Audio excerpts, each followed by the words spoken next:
Partly for you, Ken, and partly for myself, and partly because I'm coming up on the 12-month mark of talking since the book was released and talking about the book. I'm going to do something to spice it up a little bit today, and also because candidly, so I don't prejudge why people ought to be interested in the lessons in my book. I think there's all sorts of reasons why people should be interested, but I find that different people bring different things to it. There are all sorts of, quote-unquote lessons learned from the book. I'm also very aware of the fact that the last 3 months have been a challenging 3 months for Apple, and some of the things that I wrote about in the book have been amplified. Since then, some of the things I wrote about have been wrong, and that's okay. I'm pleased with that, and it gives me an opportunity to comment. So what I'm going to try to do with each of my major points is, even before we get into Q&A, give you a little value add of my thoughts about where we are now. I'll tend to go through the presentation quickly because I find that the Q&A is often as or more interesting than the material that I've prepared. And I'd love to take your questions, love to talk about Apple. I'm happy to talk about, to the best of my ability, Fortune magazine and the worlds that we all inhabit too, and any of the sort of traditional questions that people in your world like to ask people in my world about how we do stories and what we're interested in. I'm happy to handle any of that with the time that we have. I figure we have about an hour. Sure. Okay. Or we could go a little over too. I probably can't. So that's why I'll talk fast. That's fine. All right. And if you find that I'm making absolutely no sense at any point, that's because I did land at Kennedy a couple hours ago, and so anyway, you get. I'm sure everyone gets that. I didn't cover Apple for most of my time in the Valley. I actually arrived in San Jose Mercury News in 1997, and part of what I talk about in the book is that I couldn't completely, as an outsider, a newcomer to the Valley from Chicago, and I'd lived in Japan and Washington, figure out why everybody at the San Jose Mercury News was so gaga about Apple, because as far as I was concerned, it was a pretty irrelevant company, single-digit market share, not doing well financially, not good leadership, not good morale, dysfunctional. I didn't use their products. I didn't really know anybody else who used their products, and yet the hometown newspaper was enthralled with Apple. I decided I wasn't wrong, but I became wrong over time, and that became the story. It wasn't until 2008 that I first paid serious attention to Apple as a business journalist. That was when my editor and I were having a conversation during one of Steve Jobs' medical leaves, and he said to me, well, if he were to not come back, who would be the next CEO of Apple? And I said, Tim Cook, obviously. And he said, you say obviously, I've never heard of Tim Cook, and it's not obvious to me, so it's probably not to our readers. So I did a cover story on Tim Cook. The headline was, "The Genius Behind Steve, Meet the Operations Whiz, Who Could Be the Next CEO of Apple?" People in the Valley said to me, you're crazy, Tim Cook, an operations guy, is never going to be CEO of Apple. So I guess I wasn't so crazy after all.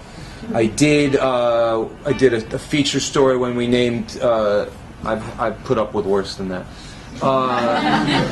When we named Steve Jobs CEO of the decade in 2009, I wrote that story, and then in the end of 2010, my editor again said, we've been kicking around this idea for quite some time, doing a story about how Apple works. That was the working title of my article. And because Jobs had made some off-the-record comments in Time Inc. meetings about how Apple doesn't have committees and Apple behaves like a startup, Andy Serwer said to Steve, that would be a great story. And Steve said, yeah, maybe. That was his euphemistic way of saying, go fly a kite. And we realized that the time to do the story, for a variety of obvious reasons, was getting closer, and that we were going to go ahead and do it with or without him, which has been a hallmark of Andy Serwer's tenure at Fortune, by the way, of not waiting for the subject company to cooperate. And I've made the last 4 or 5 years of my life doing a lot of stories without companies' cooperation, which is incredibly gratifying to me. And I'd be happy to talk about that more too. Yeah, it's getting close to being difficult to deal with. So anyway, I ramble on all of this as prologue to explain how I came to write that article in Fortune, which was called Inside Apple, in the Fortune 500 issue of 2011. It had a lot. It was chock full of information people had never seen before, some of which I'll present to you I very quickly sold it as a book, wrote the book that fall, published it in January of this year. Obviously, just a few months after Steve Jobs had died. Now let me see if I can figure out how to do this. Just oh, that's better. Thank you. Thank you.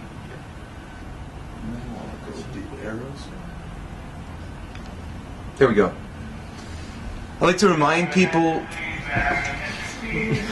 Full public service announcement.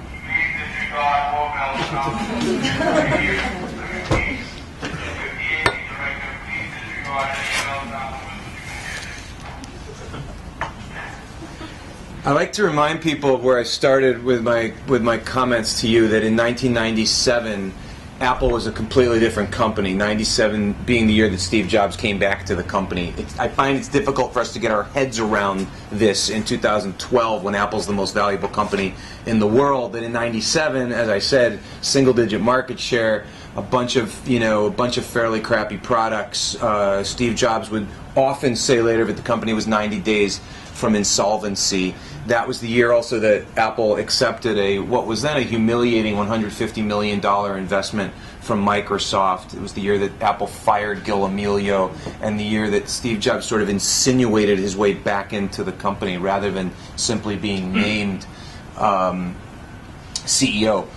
I point this out because to understand how the modern Apple works, it's important to understand how badly off the company was then. So what did Steve Jobs do as he accumulated power that year? First of all, he slashed the product line. He cut the product line down to 2 laptop and 2 desktop computers. He killed the Newton handheld organizer. He killed Apple's printers. He killed, Apple was making a digital camera at the time. He said, some of this is bad, some of it's good, it's beside the point. We can't do all these things. We're not doing any of them well, so we need to focus on the things that we do well. That's a very obvious lesson number one. He also wanted to destroy the fiefdoms within the company. He didn't like the fact, for example, that there were 16 advertising budgets at Apple. He said, from now on, there's going to be 1 advertising budget. And this is an example. There were other divisionalizations of the company, and he wanted to say, there aren't going to be any more feudal lords at Apple. I am going to be the king, and you all will be reporting to me. My advertising example, by the way, was not about cost cutting. There were other things that were. Firing about 4,000 middle managers was about cost cutting. Killing some of the products was about cost cutting. Consolidating the advertising budget was about getting control of it, getting control of the brand, deciding as a company how they were going to communicate, what they were going to advertise against. And advertising spending rose dramatically in the next few years, including during the recession of 2001, because Steve Jobs believed in advertising, but he was the one who wanted to make the call on advertising. Point that way? Uh-huh. Are you doing that or me? All right. I'm doing that. All right. You hitting that one? Yeah. All right.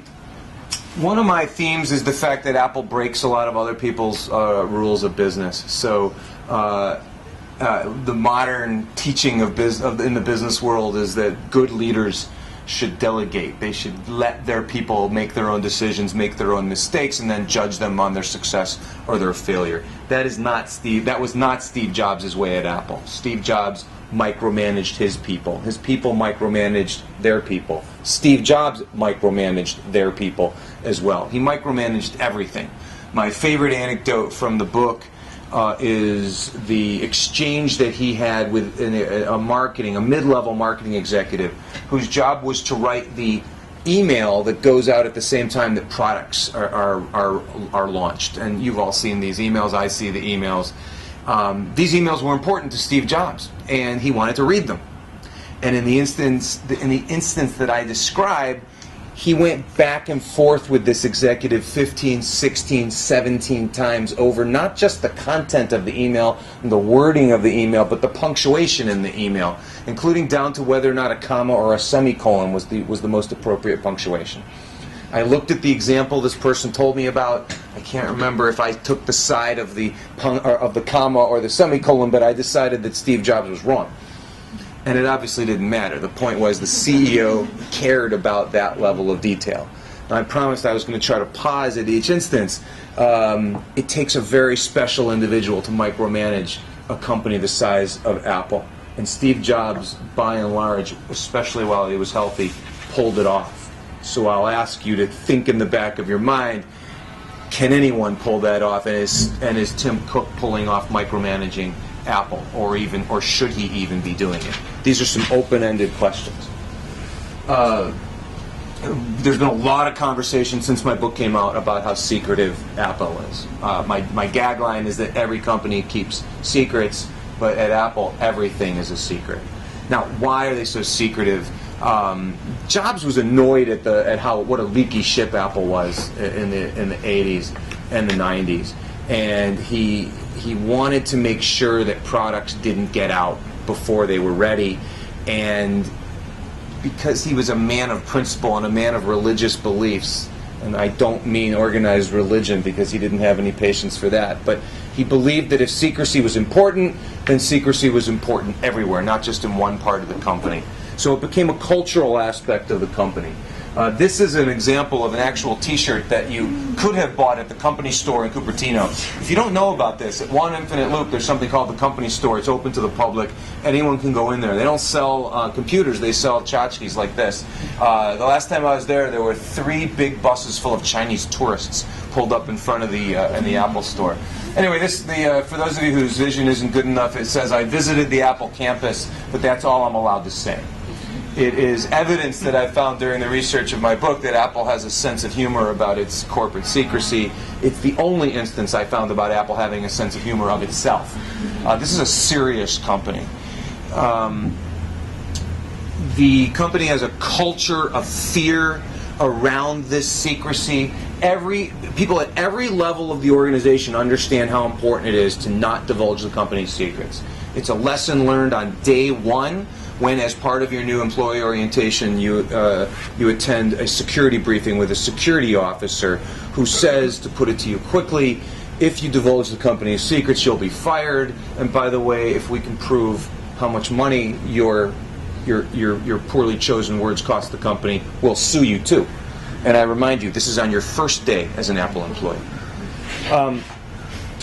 I started to discuss why secrecy is important. I think all of us can get why it's a good idea, especially in the consumer world, to not have your customers know what the product is that you're going to sell until you're ready to sell it to them. You want them to be excited. Apple has a movie premiere mentality. Now, the metaphor doesn't work perfectly because the movie industry obviously gives us previews and even sneak previews to drum up excitement, but they're very focused on the day one pop of the opening. And Apple, as you all know, whether or not you follow the company carefully, Apple's very interested in the day one pop. And so if everyone is gossiping constantly about what the products are going to be, and if their information is good, you may dissipate that day one pop.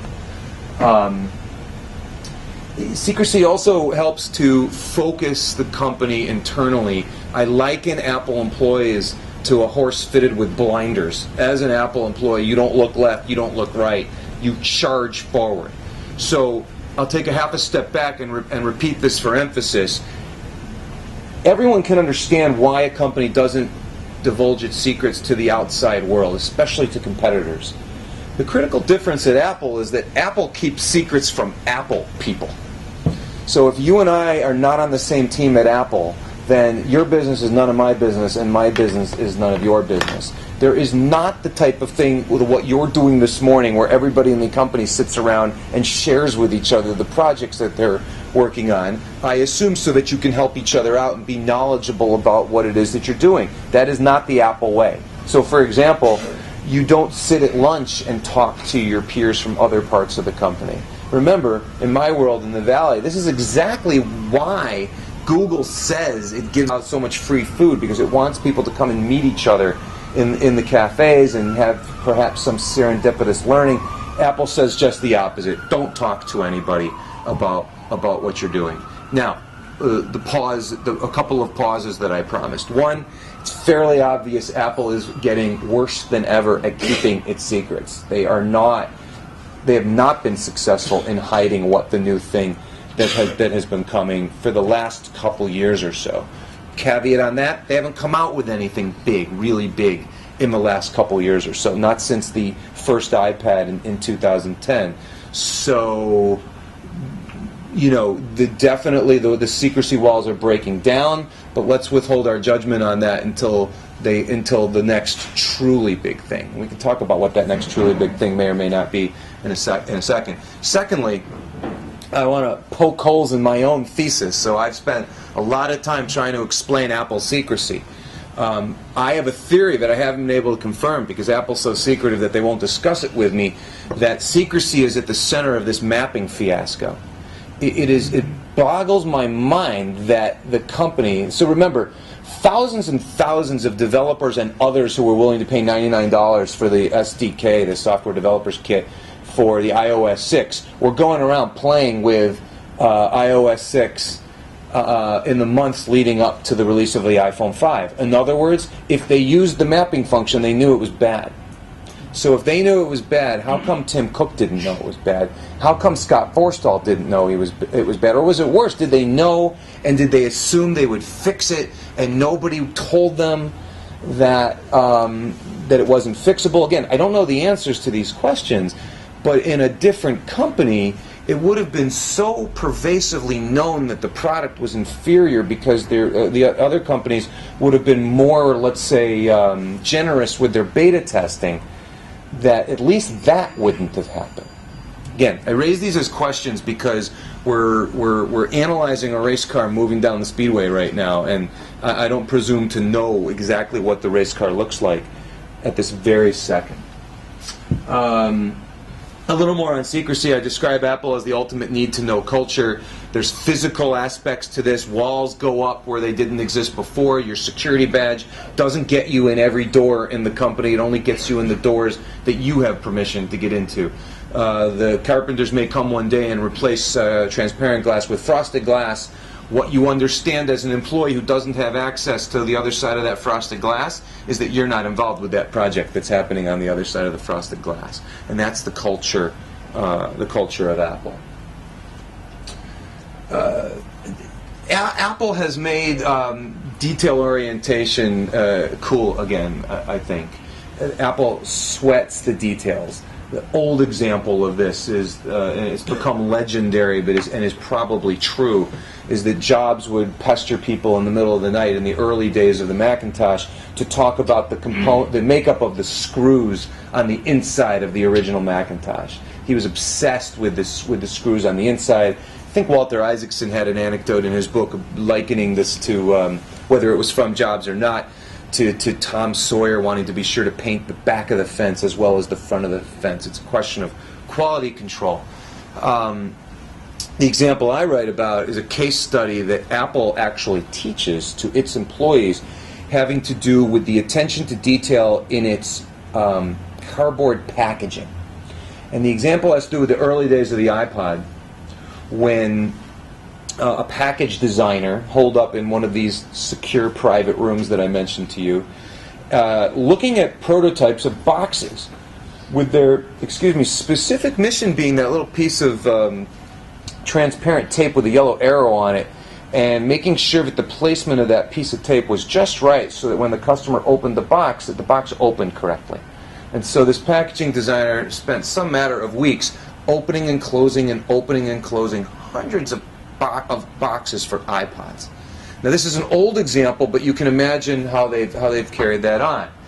To the untrained ear, it sounds like rather bizarre behavior, unless there's anybody in the room, and I'm going to guess that there isn't anybody in the room who doesn't fit the following description, who can recall the last time they took an Apple product home from the store, or couldn't even wait to get home from the store to open the product, and they peeled back that little piece of transparent tape and opened the box and saw their beautiful device sitting there neatly stacked on top of gorgeous simplistic literature, and picked it up and maybe felt that little spring action that Apple puts into the box and put that little device in their hand, and the device was beautiful and you felt beautiful because you were holding that beautiful device, and you begin to understand why a highly paid individual with a background in packaging design spent weeks opening and closing and opening and closing and opening and closing boxes. and now magnify that toward everything in the company. Yes. Can you explain the internally focused? Because that's a very externally focused example. I mean, to do that, that's really thinking about the customer experience and The internal focus that I was referring to has to do with what I'm referring to is the internal secrecy. Okay, secrecy only. No. Yeah. Okay. Yeah, the fact that teams don't communicate with each other at Apple. Teams certainly collaborate, but it's a command and control organization where you manage up. Your manager presents to their manager, and ultimately up to the CEO, and then the executive team reports down what you should be doing. But it's not a broadly collaborative place, and that's what I'm referring to. Sure. Many people outside of the tech world still don't believe this, but Apple doesn't do traditional customer research. They don't do focus groups. Jobs' throwaway line was, why would we ask customers what they want when they don't know what's possible? So instead, he would say, we design what we want, what we think we would like to use, and we'll assume that customers will too. That's easier said for a consumer focused company than it is an enterprise focused company. By the way, don't mistake Apple's unwillingness to do focus groups with assuming that Apple doesn't research how its customers use their products. They do, and we can get into that.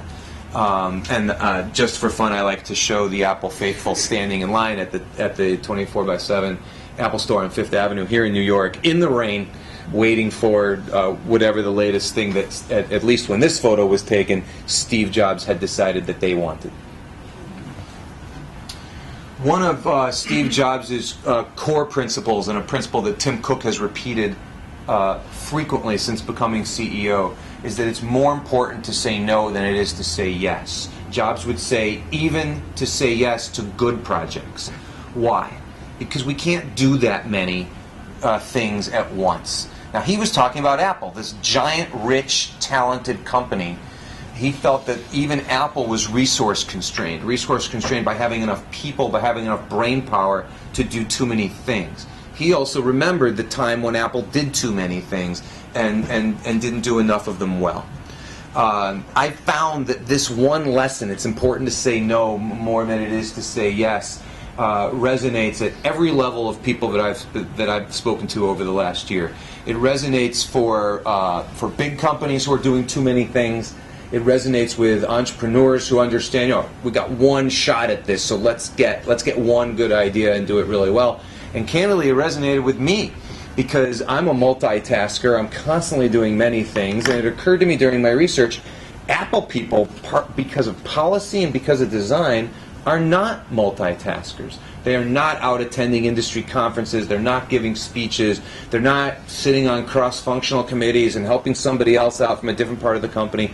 They're laser focused working on their project. And that's because somebody above them probably has said, no, you're not gonna do something else, you're doing this.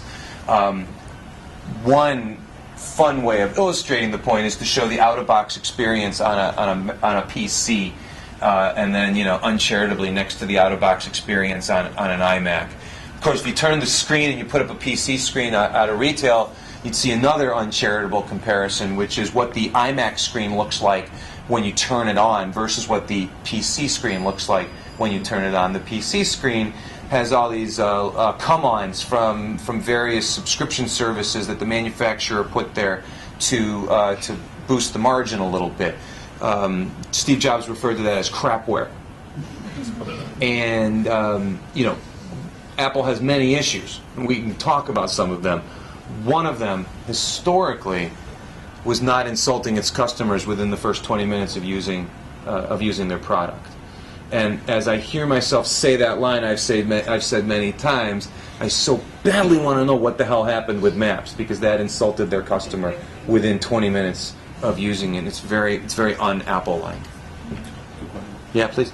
Can you talk about the implications of saying no more than yes on Wall Street? Sure. So yeah. It's kind of an interesting construct that Apple's been able to streamline their products down to the point where they've really gotten everything right. Yep. And maybe that's made it easier for Wall Street to evaluate them, but it's also put this kind of heightened focus on them.